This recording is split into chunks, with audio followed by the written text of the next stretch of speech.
Naging tapat rin ito sa kanyang nararamdaman para sa malapit na kaibigang si Honey. And I love you. At habang litong-lito sa nararamdaman, nagdesisyon itong manindigan kung ano ang tama.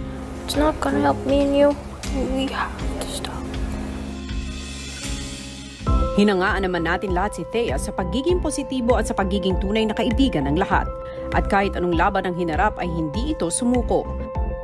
Dalawang malapit na magkaibigan, sabay nangarap at sabay ring nakapasok sa bahay. Ngunit isang malaking pagsubok rin ang sabay nilang kailangang daanan. Kayo ay kailangang maghiwalay. Isa sa inyo ang lalaban para sa mga housemates at ang isa naman ay lalaban para sa Camp Star Hunt. At sa pagsisimula ng Pinoy Big Battle, si Chantel agad na subukan ng tatag sa pagharap sa mabigat na pagsasanay. Bilisan ang galaw! Bilisan! Kahit bago sa loob ng bahay, porsigido itong patunayan ang kanyang sarili. Ano na? Saka din, mag-quit ka rin! Di mo na kaya, Chantel! Hihilo lang po. Kahit ramdam na ang matinding pagod, Kaya natin to, guys. Kaya natin to. Oh my God.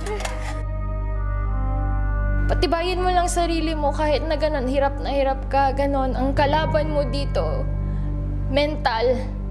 Hindi lang physical, mental, pati emotional. Eh, alam kong kaya ko, may ipupush pa ako sa sarili ko. Shake mo. Shake it. Shake it. at kahit gaano kahirap natuto itong bumangon. At nang mabigyan ng pagkakataon upang mamuno bilang marcher ng grupo, Let's perform stretching exercise. Ready? Para sa pangarap ko po, yung dahilan kung bakit nagpo-push through.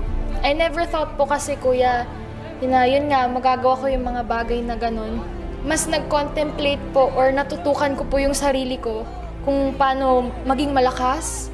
Kasi ako nga po yung taong emotional. sa gitna ng paghihirap, inalam ni Kuya ang motibasyon ni Chantel para ipagpatuloy ang laban.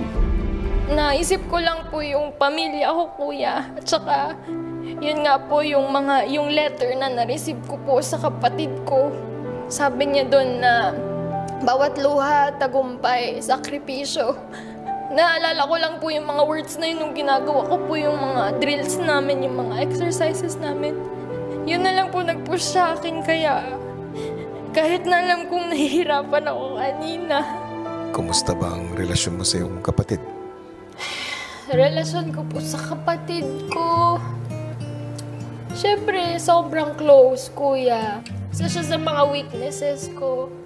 Isa siya actually sa, yun nga po, nasa lista po ng mga pangarap ko. Hindi po sa akin, pero para sa kanya, kuya. Sobrang close kami noon. Ano siya, homeschool, kuya, di ba?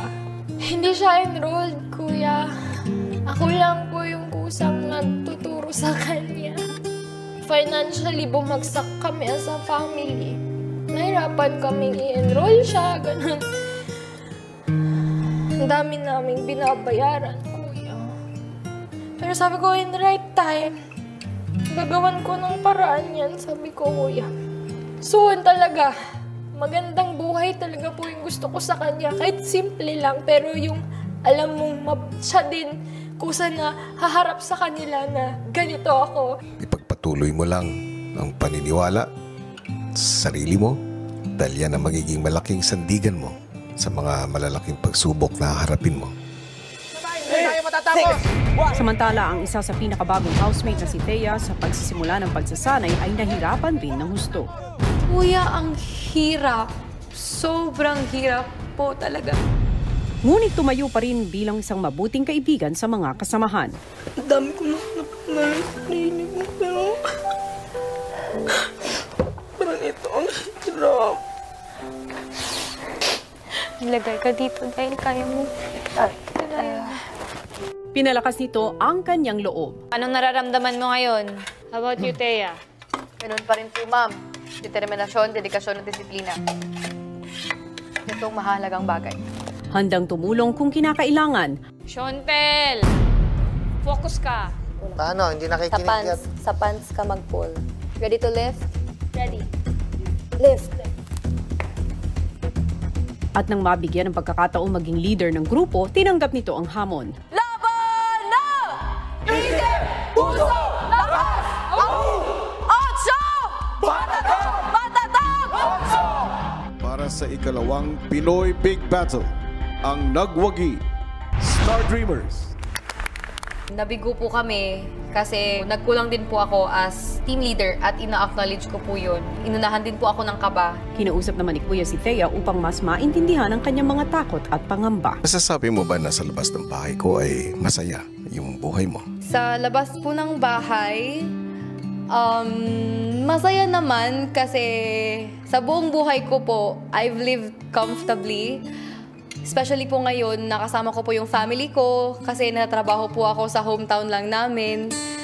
Pero yun nga po, yun din yung fear ko na hanggang dun lang po ako. After ko gumraduate ng college, hindi ko po alam ako saan ako ilalagay ng Diyos.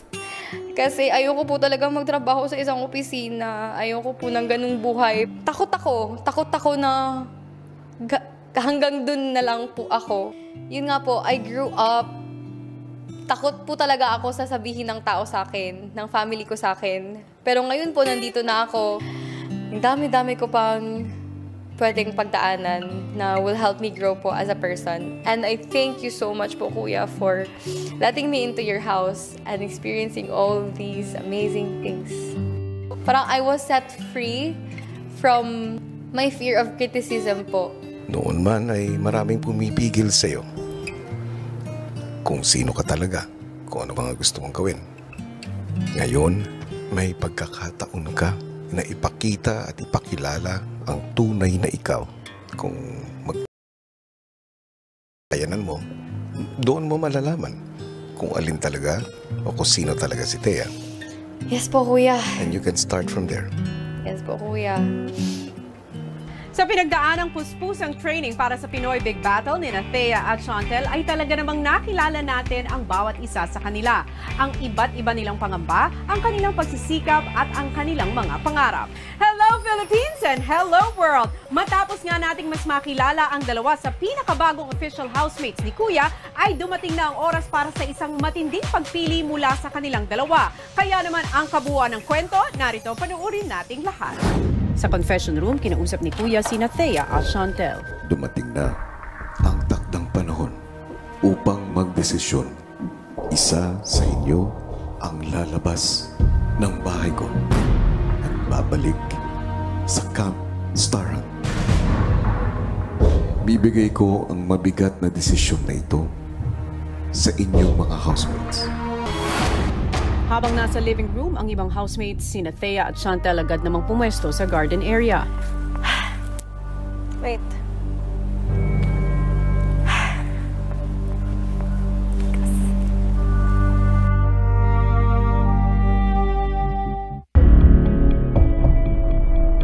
Lou, Kuya. pumunta ka ng storage room. Kunin mo yung gamit doon. Fudge me.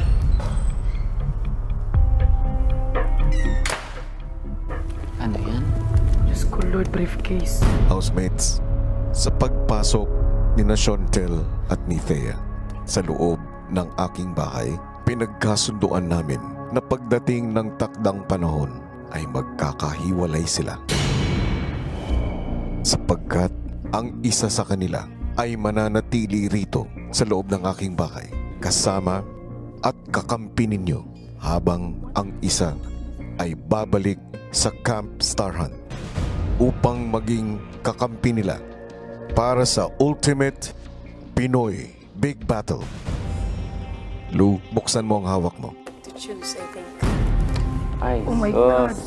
Yep, I think you're right. My goodness. Oh my There's only 7. God. Ang bawat isa sa inyo ay kukuha ng isang dog tag at isusuot nyo ito doon sa pinipili ninyo na manatili dito sa loob ng bahay ko. Ang tanong, housemates, sino kina Chantel at Thea ang gusto nyong piliin at maging kakampi ninyo sa Ultimate Pinoy Big Battle? Isang napakalaki at napakabigat na desisyon ang inyong gagawin. Hawak